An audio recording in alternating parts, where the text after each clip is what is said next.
This is George Dionne of the Rock is George podcast, and this is a KNAC.com exclusive interview with vocalist Clémentine Delauny of the symphonic metal act Exit Eden. If I knew absolutely nothing about Exit Eden, how would you describe the band's music to me? We're making symphonic metal great again. I like that explanation. Before we get to the new album, I'd like to get to the genesis of Exit Eden. How did this all-star project get started back in 2017? Well, it was it started into a studio production, music production company where Anna was working, where Hannes was working, Hannes Broun from KISSIN Dynamite. Some people had suddenly a great idea of why not turning some amazing pop songs into bombastic symphonic metal, and they started to call Amanda to help on the demo because she has this amazing symphonic metal voice.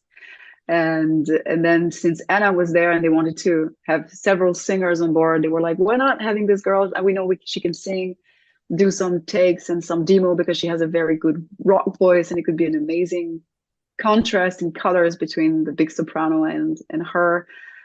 And then they were like, it would be cool to have even more vocalists. Why not trying to have like 4 girls, 5 girls in there?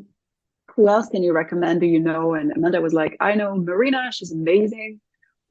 And the early manager of the project had a friend who had been at the Hansen and Friends, Kai Hansen's concert at Wacken, where I was a guest singer. And that photographer told the manager that he saw me with them and he really liked what I did there. So the manager was like, hey, I have a name. And that's how it came together. Now, the last time that we heard from Exit Eden was 2017's Rhapsody in Black, and you were a 4-piece and now you are a 3-piece. If you want to get into the story behind how you're down a member, I mean, fortunately, it's not animosity. It's something important. Sure. Well, we have to keep in mind that it's been 6 to 7 years between the 2 records, so everyone's lives have evolved in various ways. And COVID was a huge step back for everybody for 2 years. While amidst the entire chaos that was to reform partnership and people around Exit Eden to make that second record possible, Amanda had the blessing to give birth to 2 amazing twin girls. So now she's the proud mother of 3 little young children. And at some point, everything was very cloudy for Exit Eden. We had no idea if the second record would see the light of day, and if what kind of schedule would Exit Eden take from us. That she was like, I don't want to do things halfway. And I think I have to focus on my family life at the moment. I wouldn't want to do a second record and not be able to play with you guys. So I think it's better if I step out of the project now. And this was a couple of years ago. So we gave her a hard time because we didn't like to think that she could not be a part of this, that she helped founding the very beginning. But unfortunately, we also completely understood her, where she was coming from and what she was dealing with. And we let her go with open hearts and open arms. And the day she feels like she want to join for a show or something, that would be amazing. And we would welcome her back with the same attitude. Well, your second album has seen the light of day, or it will see the light of day on January 12th. It's called Femmes Fatales. It's coming out through Napalm Records. Your first album was an all covers affair. This one has 6 originals. I'm guessing this is just a natural progression for the band. Yeah, it's also a decision, to not stick to being a cover band. We could have decided to remain a cover band. In between, a lot of YouTubers can do what we do. Making music at home is easier and easier with technology, and anyone can now, with the technology too, can become some cool videos and make their covers of everything. There are covers of everything online already. So when we came back after so long, we thought it would be more sense to make the project evolve. And to not come back just as a cover band. That's where Hannes was like, I'm sure I can and I want to write songs that would be of the same level of the covers that we're going to make. And when he managed to pull all these covers together with Anna and also with a bit of Marina, the label was like, this is amazing. Let's make a record that has like a right balance between the past and the future. But for the third record, if there will be one, I cannot tell if we're going to go all originals or if we're going to keep that balance. But yeah, as you said, it was pretty natural. It was also thought through, and we love it now that we also have our own music. So when it comes to recording this album, you have 3 vocalists. How do you determine who does what? Do you all just do a sing through and then it gets edited together in a nice way, or do you have defined roles? So we have the absolute chance of working with Hannes from KISSIN DYNAMITE. He has an amazing ear, and he can tell right away whose voice he pictures on which part. For instance, we managed to have Marco in Run, because from the start, when he was writing that bridge part, he was like, I picture Marco's voice here. He was like, I don't care. He's not a band member. He was dreaming out loud, but he was like, Marco would be such an amazing fit. He could feel his vocal texture. Like that part was written for Marco. When he asked Anna to make the demo vocals, he asked her, can you please sing it the way Marco would? Because she can. She has this raspiness that is amazing for that. So he has this ear, and he also kind of gave us, the 3 of us, a bit of a little role. Like for instance, Anna is our rocker. Like she pulls all the screams and all the little distorted parts. She brings the heaviness, that darkness, that the bottom part of some of the melodies. Also some super high pitched screams. That's Anna's part. Anna is storytelling, musical, popish voice. So she has a lot of choruses. She has a lot of solo parts as well, because she conveys a lot of emotions and more softer tones. Now I have more of a folk vibe because I have like this break in my voice that I can play with that brings that extra folkish color. Also being on the pop side as well, but with a different color. And Hannes exactly knows where to put which ingredient where. And we never had to fight. We don't have to overstep his decision, and it's for the best. Sometimes it happens. Okay, let's try you 2 on this part. Let's see, because it could be that both works, and we need to compare. But most of the time, like 95% of the cases, he knew what he wanted, what he was looking for, color-wise, and it was perfect. Well, let's talk about that song with Marco on it, Run. It's your first original that released by Exit Eden. It got 500,000 views on YouTube and counting. I don't know if it surprised you or what. You never know exactly how people are going to receive your music, no matter how big the guest is. No matter how big the video or the production or the song, it's impossible to judge. For sure, we were very excited because we believe in our material, we believe in our new album, and we believe that song with Marco was a very big way to say, hello, we're back. You know, it's not just there are news about us. We're not poor anymore, and we have a new record coming, but coming back with a new song, an original song, and someone like Marco, we knew this was, people are going to at least be curious. The people in the symphonic metal world, the people who love Marco, who love Nightwish back then. Of course, it's a lot about Marco, and it's fair enough. But we are overwhelmed by this constant inflow of people listening to that first song, and it's going to hit 1 million views in less than probably 3 months that it's out, and it's very hard nowadays to get to that level that fast. So we're super happy. This is the best impact and the best feedback that we could ever dreamt of. What is going to be the next single released from the album? All right, when are you publishing this interview? Within the next couple weeks. Okay, so I can tell you Monday we're going to release Separate Ways. So does it become kind of a battle when you guys decide on what to do for covers? Hannes and the record label had a very good understanding of what they wanted to do with that record. They wanted to appeal a bit more to the real metalheads. That's why a lot of the big covers are from rock and not from pop anymore. Of course, there are Pet Shop Boys, and we have Mylène Farmer, who's a pop artist from France. But Journey and Alice Cooper, it's definitely talking to the rockers out there, where Rihanna and Lady Gaga were talking a little bit more to the pop lovers, right? So the idea was to be a little bit more mature, a bit less clickbaiting by trying to just cover the new fresh thing from whatever pop artist. And they understood each other very well. And I think the conversation went super fast and easy, because Hannes could picture how to turn which song into the piece he made out of them. I think he suggested himself a lot of artists, and the label was like, sure, that's a good idea.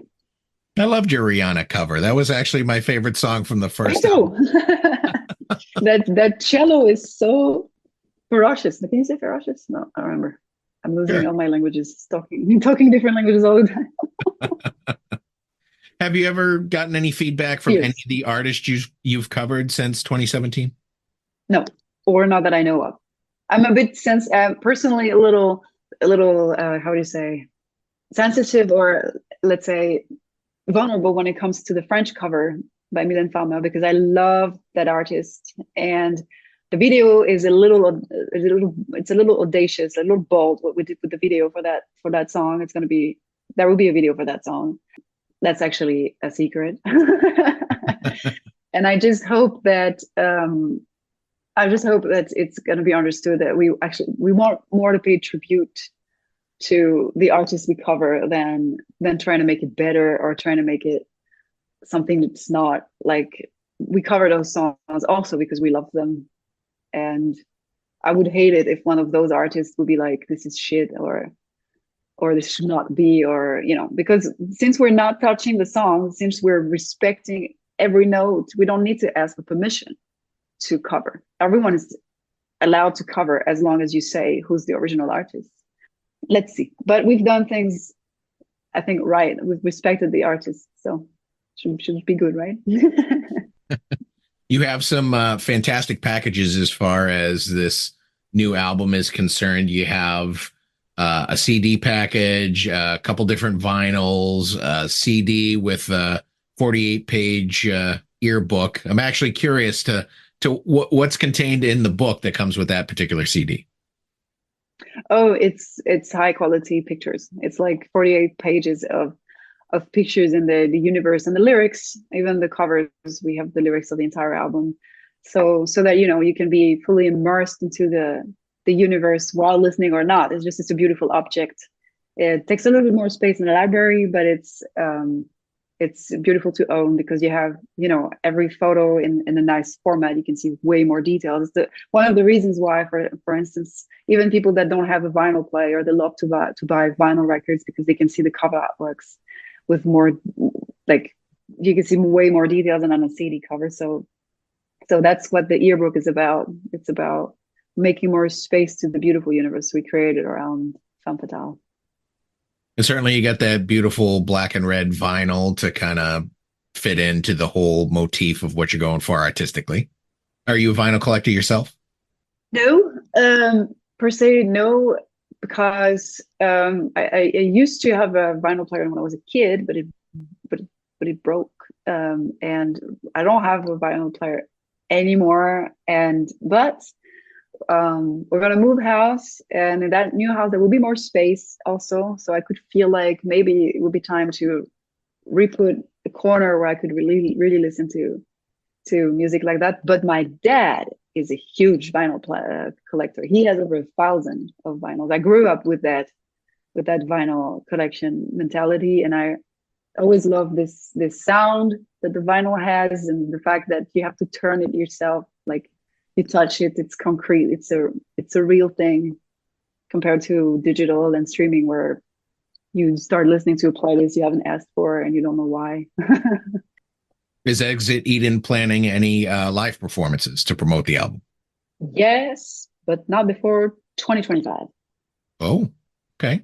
Yeah, it takes time to plan something like that. Like we came, it was a comeback for us, and it's difficult to convince festivals and promoters and venues that we have potential to bring people in a venue when we have been absent for so long.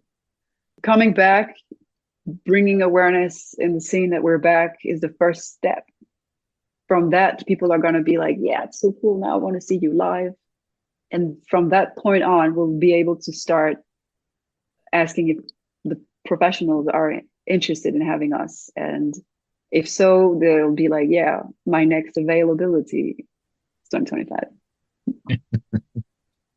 You guys did perform at the 2018 Wacken Open Air. From what I understand, this was actually a pretty good performance for you guys. Oh, it was amazing. It was amazing because when you play Rihanna or Lady Gaga or even the Backstreet Boys at the biggest metal festival in the world, you have the entire crowd singing. Marina, she has this memory when we were singing Incomplete from Backstreet Boys. There was a guy dressed up in Viking with makeup and his horn full of beer, and he was crying singing Incomplete because, when you're a millennial, you grew up with the Backstreet Boys in the 90s, super bands, singer bands like Spice Girls, like all of these. And so it resonated with so many people. Also Lady Gaga, it resonated with a lot of people. And when you play places like this in front of so many people and you have a crowd who's so excited about the music, singing along, even if it's not your own songs, there's so much energy and it's so much fun that, we have an amazing memory of that festival and actually of the few shows that we played, because people were really, really engaged and really singing along with us. It was amazing. Now you have another band that you're a part of called Visions of Atlantis. You've been there since 2013. It's a little different than Exit Eden. It's a pirate-themed symphonic metal band. From what I understand, you're working on a new album for that project, correct? Correct. How far along are you? We're done with the vocal recordings. We actually came back from those a couple of days ago. Now we're receiving the songs from our producer to make sure all the vocal tracks are fine. Next step will be to record the drums in January at Jacob Hansen in Denmark. And next week we have 2 huge announcements, and one is that we're coming back to the US. You just finished a tour of North America and South America, right? Yeah, with Delan, North America, and on our own in South America. But yeah, we have this opportunity of joining this bigger act in April next year, and it will be cool. Like, we will drop the first single right before that tour. So very soon there will be new Visions of Atlantis music coming up. Was the tour with Delan the first time you came to the US? No, we started touring the US in 2020 with Dragon Force, but in 2020 we all were sent home after 5 shows because of we know what. But this tour got rescheduled and we got hopped on board again. So in 2022 was our very first tour, complete tour with Dragon Force, 5 weeks. And then we did our first headline tour, and then we did the Delan tour. So we basically have been around almost every year in the US, or even this year was twice. And we love it. So that's why we're coming back. I saw that you also have a Patreon page. What can fans expect if they sign up for your Patreon page? Oh, they can expect to join my super active Discord channel with a big community of people loving everything Exit Eden and Visions of Atlantis, so that they already can join people there. And then I upload specific exclusive content, pictures mostly, but also behind the scenes material that I do not share with the public. And I make hangouts with my buddies from Exit Eden every month at the moment. And more of that will come also next year with the new Visions of Atlantis record, making new hangouts and more exclusive material for all the people who want to support me this way. Are you working on any other music projects, or do you do any other studio work?